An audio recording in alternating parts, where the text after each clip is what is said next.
Maggie, did you see what time it is? It's 8:02. The meeting started at 8 o'clock. Why don't you return to my office when you can arrive on time? Fellow Toastmasters, I'd like to introduce you to my new manager, Elaine. Since Elaine arrived at Google 6 months ago, my life has gotten considerably more difficult. But how is that relevant to you? In the next few minutes, I'm going to share 3 things in the most organized way I can. I'm going to talk about my problem at hand. I'm going to talk about a solution that I really am very excited to use, share with you, and then most importantly, how this has worked specifically in my life and how it might work for you. So based upon the introduction to my new boss, Elaine, you might wonder, what is my problem? My problem is work stress. My problem is a new manager who is unhappy with me, and that creates high anxiety and low confidence for me all day. So what do I do about that? What is the solution? Well, can't try opioids, so I have tried gratitude and affirmations and massages and long baths and supportive friends. None of it has worked. Until I had lunch with a career coach, and she said, you have a mean boss who treats you poorly and has high expectations? Just strike a power pose. From that moment on, I've been obsessed with the power pose. What is a power pose? What is the history and science and research behind that? So, in the simplest terms, in the shortest amount of time, everybody knows that there is a mind-body connection, right? That the mind can affect the body. But researchers from Yale and Harvard wanted to know, can the body affect the mind? What does that really mean?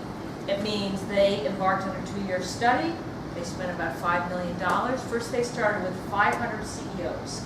These are men and women who run multinational organizations, and they studied them, and they took saliva samples specifically to learn what are the chromosomes that make them who they are. And every single one of them had 2 prominent chromosomes. Hormones. One, they had very high testosterone, which is the control hormone. Secondly, they had very low cortisol, which is stress. So they had high power hormones, they had low stress hormones. And so this is what researchers at Yale and Harvard wanted to know. Can they take the average Joe? Can they take the average Maggie, who was not born with really high testosterone and was not born with low cortisol? She was born with the opposite. Can you change her? Can you help her to have more confidence simply by changing, and this is where I say it, posture? What the heck does that mean? Yes, that is what I'm saying. So they did this study, and it sounds hokey, but bear with me. They took about 1,500 people.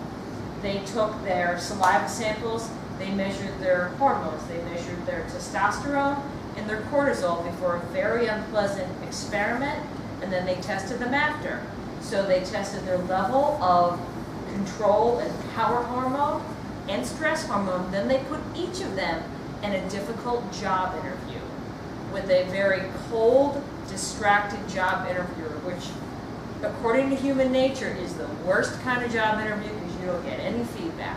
And then afterward, they measured them again. And what did they find out? By putting these people in a power pose, which I'll talk about in just 1 second, their cortisol went down almost across the board, 20%. Their testosterone went up simply by, quote, striking a pose. What does that mean? It means you strike poses that expand the body, that allow you to move out, that allow you to use your space. So, for example, 2 power poses that I have used. One is V for victory. And I'm not saying, and I know we're all smirking, but bear with me, I'm not saying you walk into a job interview and do the V for victory and sit down and hand them your resume. I'm not saying that. What I'm saying is this is something you do prior to the event. So before the stressful event happens, right before, you find a private place and you do this. So, I've given you this experiment. I said it worked. I said 99% of the participants had an increase in testosterone and a lowering cortisol. Great. But how is that relevant to you? Is that something that you can use? Have I used it? Yeah. You know why I used it? Because I had nothing else. So for the past 6 months, I worked for a software company and I travel a lot. Every Wednesday at noon, I would have a hangout with Elaine. Elaine would have 5 or 6 other people on the hangout, all looking at me, where she could criticize me and demean me and talk about things that I hadn't done well. And by the time June rolled around, I was practically in the fetal position during this video. So with nothing left to lose, I tried the power pose 3 weeks ago. And so whether I was in New York City, I would strike a power pose, V for victory, in the ladies' room, okay? The door is locked, nobody's watching. Stand there for 2 minutes. I would walk into the conference room. I would do the video conference. I did one from my apartment. I did the Wonder Woman pose in my kitchen, went right into the Google Hangout. I did it a third time, V for victory, office conference room, right into the video. What happened? Every single time I performed far better. I could maintain eye contact. I was articulate. I responded well, I looked credible, and I felt more confident. So what's the word here, my friends? If you are like me, if you're like the other 99% of the people living on this planet, trying to get through the challenging parts of our week, why not try this? It takes 2 minutes and you can do it alone. According to studies and research in science and your friend Maggie, if you take these 2 minutes before you enter a difficult circumstance, you're almost certainly going to improve the outcome for yourself. Power poses. I recommend them.